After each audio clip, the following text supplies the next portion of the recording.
Mesdames, Messieurs, bonjour et bienvenue sur Zonar Télévision dans Zonar Actualité. Au programme, aujourd'hui nous débutons en Ituri où de nouveaux affrontements opposent les FARDC à une milice dirigée par Thomas Lubanga, forçant des familles à fuir vers des camps de déplacés. À Goma, les femmes et leaders partagent leur aspiration à la paix avec Joseph Kabila, ancien président de la République démocratique du Congo dans une région sous tension. À Kinshasa, l'opposant Matata Mponyo est porté disparu depuis sa condamnation, suscitant l'inquiétude de son parti politique, les LGD. Toujours en Ituri, le gouverneur met en garde contre une baisse du moral des troupes à cause d'arriérés impayés. Nous aborderons également la crise humanitaire alors que les parlementaires européens s'engagent après la suspension de l'aide américaine. Et à l'international, des négociations russo-ukrainiennes débutent à Istanbul, marquées par des tensions après une attaque des drones. Et enfin, le Bénin et le Niger s'accusent mutuellement, exacerbant les relations régionales. Restez avec nous, nous allons décrypter tout cela ensemble. En Ituri, près des rives du lac Albert, marquant la frontière avec l'Ouganda, la situation sécuritaire s'est aggravée en milieu de semaines dernières avec de nouveaux affrontements entre les forces armées de la République démocratique du Congo, les FARDC, et la Convention révolutionnaire populaire CRP, un groupe politico-militaire dirigé par Thomas Lubanga.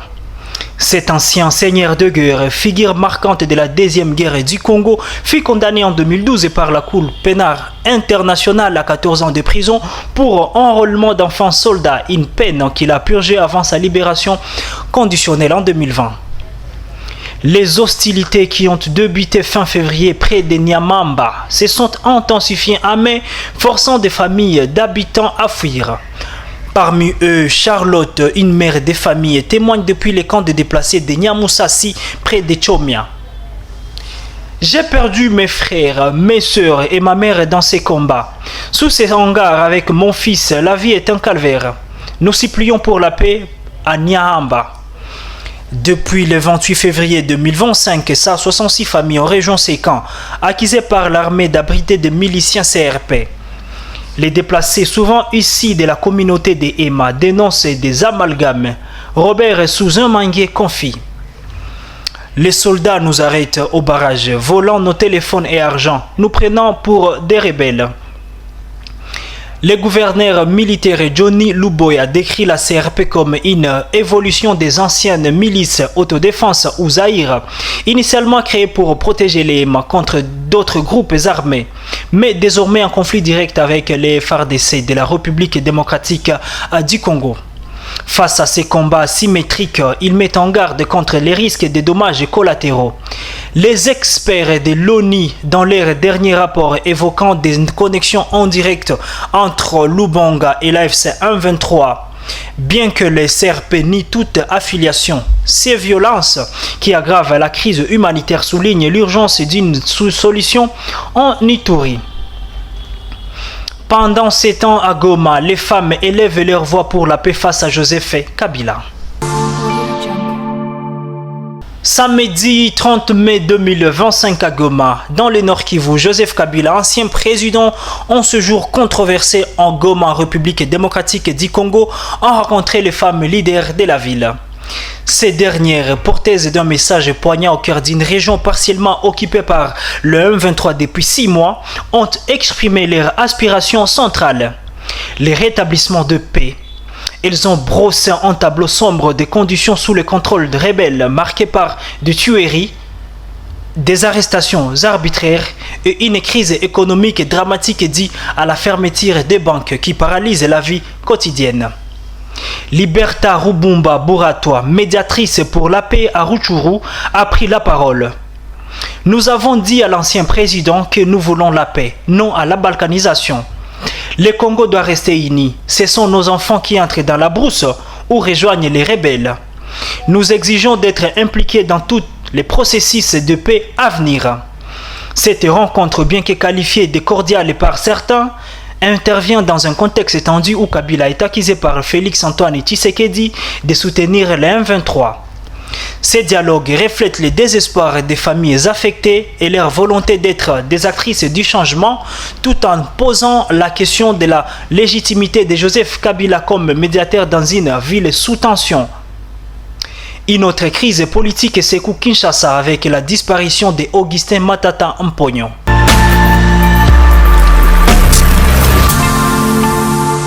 Où se trouve Augustin Matata Mponyo, ancien Premier ministre et député national? Condamné le 20 mai 2025 à 10 ans de travaux forcés par la Cour constitutionnelle pour détournement des fonds publics dans l'affaire Bukanga Lonzo. L'opposant est introuvable depuis le 21 mai 2025 et selon son parti politique, le leadership et gouvernance pour le développement LGD en sigle. Franklin Tiamala, secrétaire général du LGD, s'est exprimé ce 31 mai 2025. Nous avons fouillé les prisons, il n'y est pas. Sa famille est en l'angoisse. Nous craignons pour sa vie. Des rumeurs circulent. Certains disent être exfiltrés aux États-Unis et en Belgique ou en France.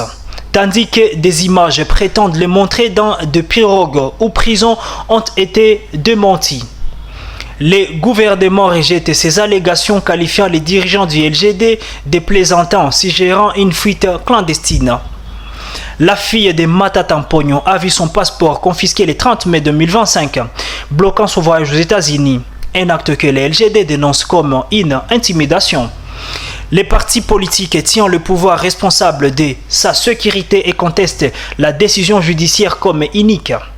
Cette décision, dans un climat de répression politique, alimente les spéculations et les tensions avec des discussions vives sur X autour de son poste. En Ituri, le moral des troupes est en jeu. Le 30 mai 2025, le gouverneur militaire d'Ituri, le lieutenant-général Johnny Luboya Kashama, a lancé un cri d'alarme concernant le moral des soldats engagés contre les CRP de Thomas Lubanga et les M23. Il a pointé du doigt la situation critique de veuves de militaires dont les arriérés des salaires non payés depuis des années compromettent l'élan des troupes au front. Un militaire qui apprend que les veuves ne sont pas payées se demande pourquoi s'est sacrifié. S'il meurt, ses enfants subiront le même sort, a déploré Luboya, soulignant l'impact psychologique sur les opérations. Malgré le quadruplement des fonds pour l'alimentation, des blocages administratifs persistent, qu'il attribue bien évidemment à une chaîne administrative défaillante. Sous état de siège depuis mai 2021, l'Ituri souffre de sélaquine, rendant les combats contre les milices plus ardus. Luboya appelle à une gestion rigoureuse et un contrôle des effectifs pour éviter une dégradation supplémentaire. Cette crise interne, couplée aux affrontements avec les CRP, met en lumière les défis logistiques et humains dans une province en crise. La crise humanitaire s'aggrave avec la suspension de l'aide américaine. La suspension de l'aide de l'USAID, qui représentait 70% des 910 millions de dollars d'aide internationale reçue en 2024, a plongé l'aide humanitaire en République démocratique du Congo dans une crise majeure. Selon une délégation parlementaire européenne présente à Kinshasa du 20 au 30 mai 2025. Avec la détérioration alors sécuritaire liée au M23, la situation devient critique, notamment dans l'est du pays. Hilde Votmans, présidente de la délégation Union européenne-Afrique, a exprimé son inquiétude. La situation est dramatique. Nous plaiderons à Bruxelles pour augmenter l'enveloppe humanitaire. L'ambassadeur Nicolas Berlang Martinez a détaillé l'engagement de l'Union européenne. 100 millions d'euros déjà investis en 2025 avec des ponts aériens vers Goma via Nairobi, l'Ouganda et le Rwanda. Cela ne suffit pas, mais nous ferons de notre mieux, a-t-il ajouté. L'Union européenne insiste pour intégrer l'humanitaire dans les négociations de paix. Un appel urgent face aux besoins des populations vulnérables. Cette mission qui a aussi rencontré la MONUSCO, soulignant la nécessité d'un soutien international renforcé après les retraits américains. À l'international, des négociations cruciales débutent aujourd'hui. Ce matin à 10h temps universel, 13h heure locale au palais Tiragan d'Istanbul, Russes et Ukrainiens entament un deuxième round de négociations directes, 3 ans après l'invasion russe. Vladimir Medinsky, conseiller du second rang, conduit la délégation russe, tandis que Rustem Umerov, ministre ukrainien de la Défense, représente Kiev. Les espoirs d'un cessez-le-feu restent minces. La réunion du 16 mai n'avait abouti qu'à un échange des prisonniers, la Russie refusant une trêve inconditionnelle et exigeant un mémorandum avec des conditions maximalistes dans les cessions territoriales. Hier, une attaque audacieuse des drones ukrainiens a visé 4 aérodromes russes, abattant 162 appareils selon Moscou, un coup qui complique les pourparlers. Volodymyr Zelensky réclame une rencontre avec Vladimir Poutine, mais Kremlin limite les discussions à ce niveau. Sergueï Lavrov a discuté avec Marco Rubio dimanche, mais les exigences russes perçues comme inacceptables par Kiev laissent peu de déplace à l'optimisme. Ces négociations pourraient marquer un tournant ou une impasse supplémentaire. Une autre crise diplomatique oppose le Bénin au Niger. Samedi 31 mai 2025, le général nigérien Abdulrahman Tiani a maintenu la fermeture de la frontière avec le Bénin, accusant Cotonou d'héberger des bases djihadistes pour déstabiliser le Niger. Une allégation rejetée avec vigueur par le ministre béninois Olusegun Adjadi Bakari. Ce sont des accusations graves et sans fondement. Le Bénin combat le terrorisme avec détermination au prix des sacrifices. Malgré la fermeture post-putsch du juillet 2023, le Bénin affiche une croissance de 7,5% en 2024, démontrant sa résilience. Bakari insiste, nous respecterons la souveraineté du Niger, mais nous transigerons pour la nôtre. Tiani dénonce des forces néocoloniales comme la France et accuse les Nigeria et les Bénin de complicité, esquivant les questions sur les récentes attaques djihadistes ayant tué plus de 100 soldats. Bakari insiste, nous respectons la souveraineté du Niger, mais nous ne transigerons pour la nôtre. Cette action complique les relations régionales alors que le Niger traverse une crise sécuritaire et énergétique avec la Chine. Une solution pacifique reste espérée malgré les incentives. Mesdames et messieurs, c'est tout pour Zonar Acti d'aujourd'hui, lundi 2 juin 2025. Merci d'avoir été avec nous depuis le début. On se capte très bientôt sur Zonar Télévision dans Zonar Actualité dans l'après-midi avec les informations de la journée. Merci beaucoup et à très bientôt.